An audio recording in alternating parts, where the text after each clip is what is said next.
Thomas the Tank Engine had been working in the coal yards all day. The little blue engine was covered in coal dust. "We can't clean you up tonight, Thomas," said his driver. "There's a problem with the hose pipe." "Bother," said Thomas. "A bath would make me feel much better. The others are sure to say I look silly." But the engines were too busy arguing to notice Thomas. James was talking loudest of all. "I deserve a new coat of paint. The Fat Controller says I'm the pride of the line and—" "Rubbish," huffed Henry. "We're all the pride of the line." "It's been like this all day," confided Percy to Thomas. "James is getting a new coat of paint and won't stop boasting about it." "Why, James? I'm the one who needs a new coat. Look at me." "I'd rather not," retorted James. "You're not a pleasant sight and wouldn't understand the needs of a really important engine." Thomas was fuming. Next morning, as James was being repainted, Henry had an accident. "If you can't push trucks properly, Henry, why not talk to a tree instead? You know how much you like the forest." "As a matter of fact, Bossy Boiler, the Fat Controller is inspecting the island for trees that are too close to the line. He's worried they might cause trouble." "Pah!" laughed James. "If I came upon a tree, I'd just push it aside." "Really?" replied Henry. Soon James was showing off his paintwork. "Make way for an important engine." "You wouldn't feel important if one of these trees crashed on you. You'd feel hurt," reproached Percy. "Rubbish! It wouldn't dare." "You should be careful, James. Trees can be just as powerful as engines," advised Terence. "Pah!" snorted James. "Now excuse me, the Fat Controller needs me to pull the express." And he huffed away.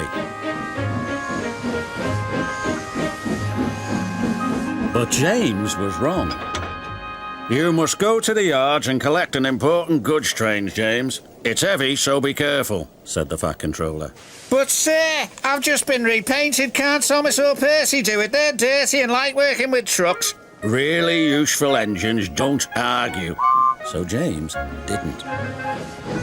By the time he arrived at the yards, the weather had changed for the worse. "Your colour's nice, James. Pity about your face, though," said a truck. James ignored them and set off.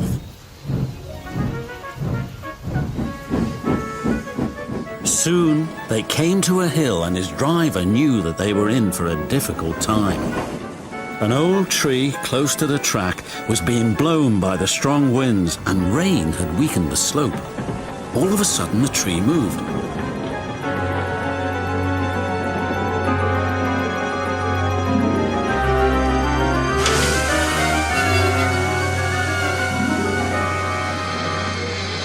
"Ooh, help!"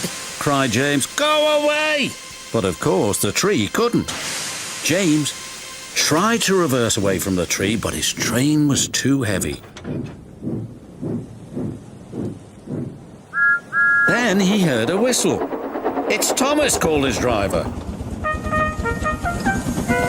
James felt embarrassed and worried that Thomas would laugh at him, but Thomas didn't. He knew that this was no time for teasing. "Beep, beep, I'm ready," whistled Thomas. "So am I," James replied.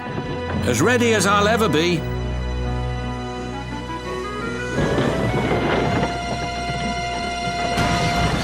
They were just in time. Later, James spoke to Thomas. "Percy and Terence were right to warn me," he said. "Thank you for rescuing me, Thomas." "Oh, that's all right. We engines must pull together, whatever the weather." Just then, Edward bustled in.